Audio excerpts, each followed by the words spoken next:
Har bitta payg'ambar birodarlar qancha umr ko'rishligini bilgan.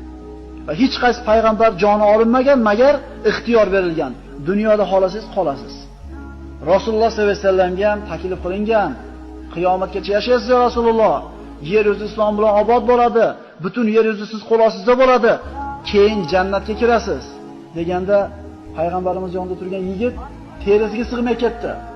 Jannatul Baqiga chiqib salom berdi. Ularda haqqiga duo qilib turganda payg'ambarimizning holi birdaniga bo'shashib ketdi. Ya Rasululloh nima bo'ldi o'tkazganda payg'ambar alayhisalom aytdilarki, hozir men oldimga Jibril keldi va aytdiki, "Ey Muhammad, agar xohlasangiz qiyomatgacha yashaysiz. Islom bilan obod bo'ladi yer yuzi. Yer yuzida butun yer yuzi qo'l ostida bo'ladi, keyin jannatga kirasiz." Birinchi variant. Yoki hozir vafot qilasiz, tezda vafot etolasiz, Parvardigorning huzuriga o'tasiz dedi. Haligi yonidagi yigit terisiga sig'may ketdi. "Ya Rasululloh, bizni tanladingizmi? Biz bilan qoladigan bo'ldingizmi? Tasavvur qilaylik, tirik bo'lganda nima bo'lardi?"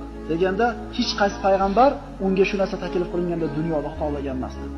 "Valal axiratu xoyrun laka minal ula, val axiratu xoyrun va abqa." Ey Muhammad alayhisalom, oxirat hayoti bu dunyodan sizga yaxshiroq ham, boqiroq ham. Oxirat bu dunyodan afzal dedi Alloh taolo. Agar yaxshi narsa bo'lganda Rasululloh tanlamasmidi?